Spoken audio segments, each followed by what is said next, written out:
So here we are again in another car. So today I came to do the video of this, which is having a look around this Jeep Renegade. Schoolboy error in the fact that I bought my camera but I didn't bring the memory card, so I'm gonna have to try and do it all on my phone. So apologies for any quality issues we may face, and there's definitely going to be some, but here we go. So let's start with the outside. So here we are looking from the outside. To be fair, the front profile isn't too bad. You've got the standard Jeep grille. Not sure really about these things. These things just seem to have been plonked on. It's just like, we've got a load of these left in the factory. What should we do? I don't know. Let's stick them on the side of a car. Don't really see the point in that. Side profile's not quite as good. It's a bit weird. And then from the rear, you've got, it's a fairly boxy shape. The lights and stuff on it are cool. When you come to sort of the tailgate, I mean, here is where you would sort of expect the tailgate button to be, but it's not. It's all the way down here, which just means it gets covered in crap. Now, Jeep in the 90s was a really good brand. They've not had such a good time of it since then. Now the trouble is if you start to look a bit deeper, things are a bit tinny. You look close with the paintwork, the quality isn't exactly what you would call premium, and then things like this, it's all a bit flimsy.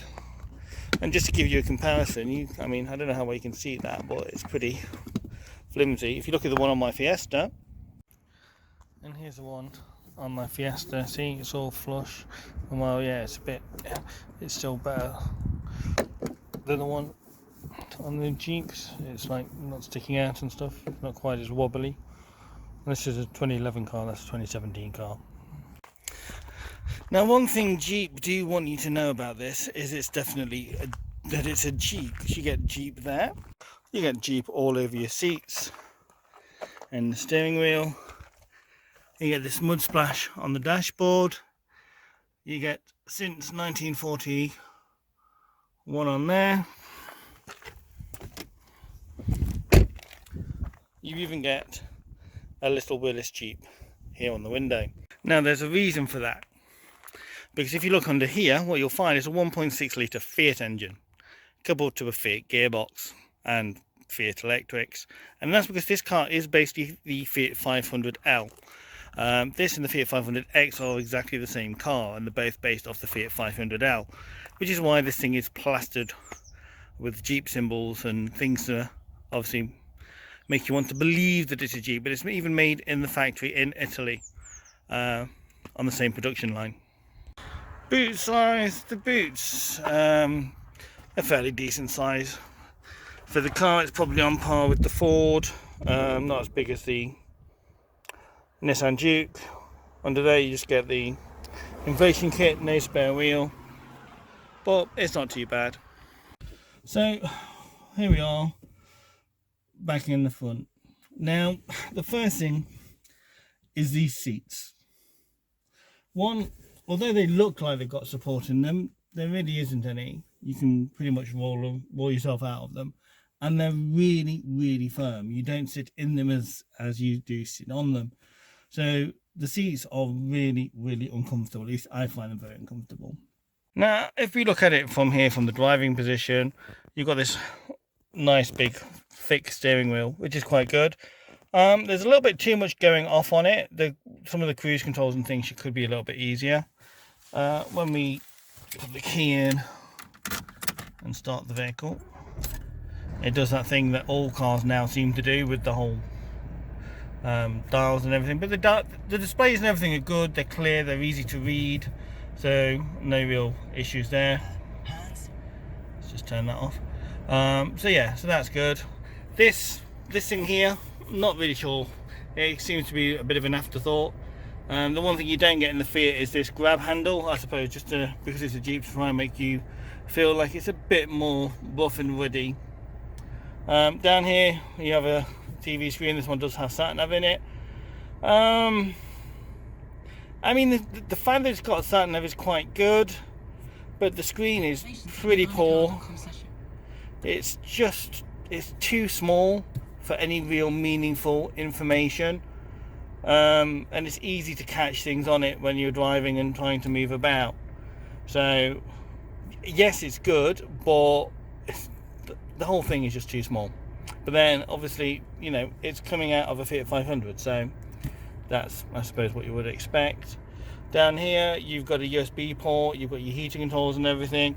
Now because this sticks out so much and these are sort of in this inlay, they are a bit fiddly, and you do have to take your eyes off the road if you do need to adjust the temperature, which isn't a great thing. The glove box is a decent size. It's a glove box, you don't need to see that. Let me just move that out of the way. Down here obviously you've got these a bit, and this is the thing, some of the plastic in here is just, well, the only way you can describe it is cheap. And this is Jeep. This is supposed to be a premium brand, and there are just too many things in here that just don't feel premium. There is a bit of an issue with quality, and obviously we tested the Ford a while ago. This one, after it was purchased a week, went back because you got electrical issues, a sensor issue in the gearbox, and something else. Basically there's lots of warning lights on the dashboard, which is not what you want. Now the thing about this, I mean, when this first was announced, I really did want to like this car because, like I say, Jeep back in the 90s was a really good brand. You know, the original Cherokee and Grand Cherokee were really good. They were reasonably well built for American cars, and they had some neat features. But you know, we're a long way from that now, and while this isn't a terrible car, there are some problems. Obviously we've gone through a couple already. Space in the back, well, let's have a look. Space in the back here isn't too bad. I can sit behind myself. You don't have the adjustable seating like we did in the Ford, but the space actually is reasonable. On a long journey, I think you probably still get away with it, to be fair. I think it would be unfair to say that it's cramped back here, because it's not too bad, to be fair. The space is all right. So let's take it out on the road. So out on the road, unfortunately the story really continues. It's not as nice to drive as the Ford. Obviously I can't comment on this, and I haven't driven one yet, so you're not long distance, but the ride isn't great. It's very bumpy, very bouncy. Yeah, you just cycle down the middle of the road there, my dear. Given the hard seats as well, I mean, as you can see by how much the camera's jumping about, this is a fairly smooth bit of road, and the camera's just bouncing all over the place. Now I know obviously it is supposed to be a more soft sprung car, it's supposed to be, you know, off-roady and all that, but the thing is, it's not an off-roader. It's front-wheel drive, although four-wheel drive versions are available.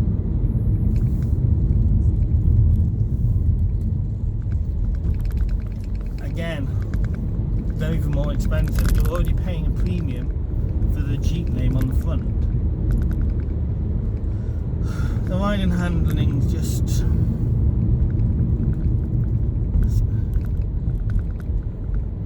not great.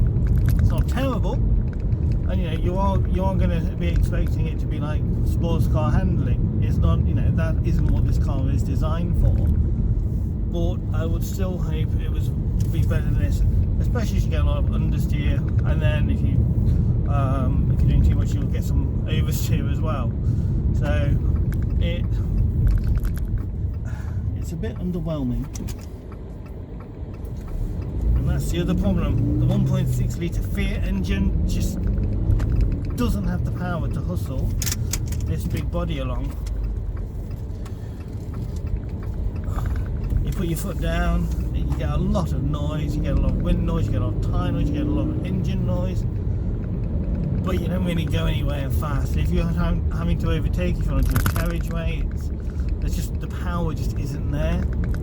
It needed to have a better engine, a more refined engine in it. Again, you it's supposed to be a premium product. It's a Jeep. If you weren't paying a premium price for it, it would probably be acceptable. But you are paying a premium price for it, and that's what makes it unacceptable. And that's the problem with this car.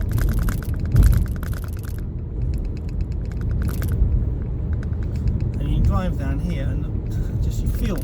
I mean, you would think being, it's supposed to be more softly sprung. You wouldn't feel every bump, but you do.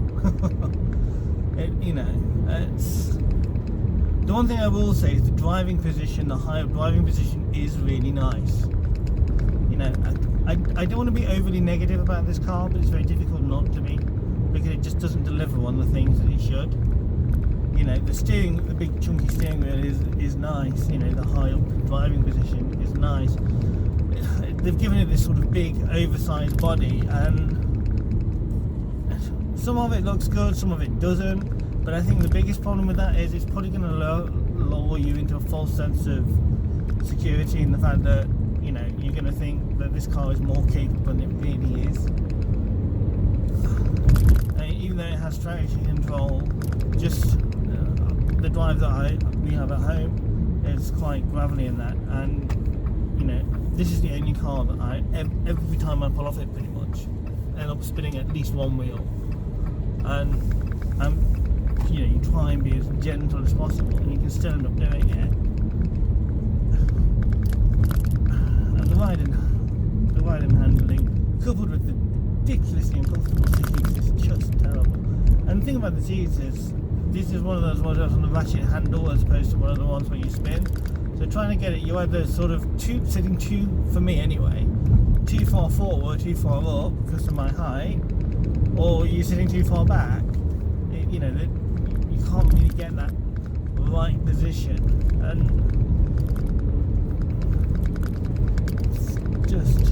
the trouble is, you go around the corner, you fall out your seat. It's just not good.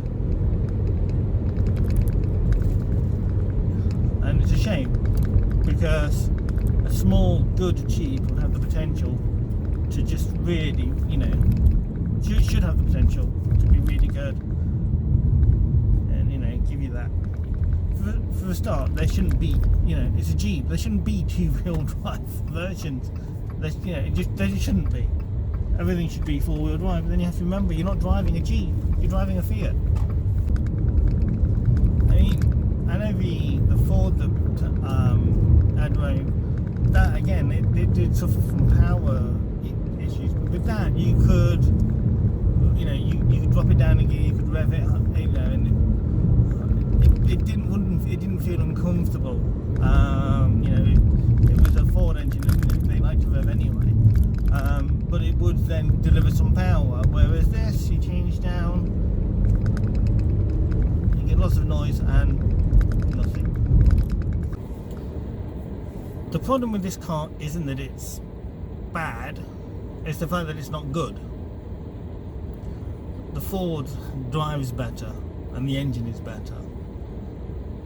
The seats are better. But the biggest problem with this car is the Fiat 500X, because basically they're the same car, but the Fiat has things like better headlights on it, and it's £3,000 cheaper because it's not got a Jeep badge nailed on it. So if you generally want a Jeep Renegade, buy a Fiat 500X. It's exactly the same car. You'll save £3,000.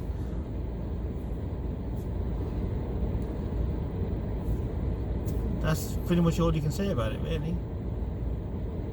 It's just, there isn't much more.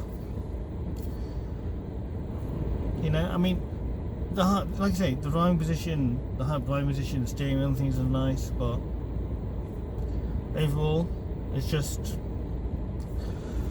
a little bit disappointing and lackluster. And another big problem with this car is its all-round vision, because it's got really thick pillars in the front and the back, which makes driving or coming out of certain turns quite difficult. I don't know if I can show you what I mean. If you look here, massive thick pillar, and then if you look this way, this is your view, and as you can see straight away, you can't see anything out of that far corner. Would I buy one of these? No. If I was going to buy one of these, I'd just basically buy the Fiat 500X because, well, I'd save myself $3 grand. But for me, I'd probably have one of the competitors. It's not that this is particularly bad, it just doesn't do anything particularly well. It's average in pretty much every way. Anyway, thanks for stopping by. I'll catch you next time. Jet plane headed up to the sky, spread wings and the clouds getting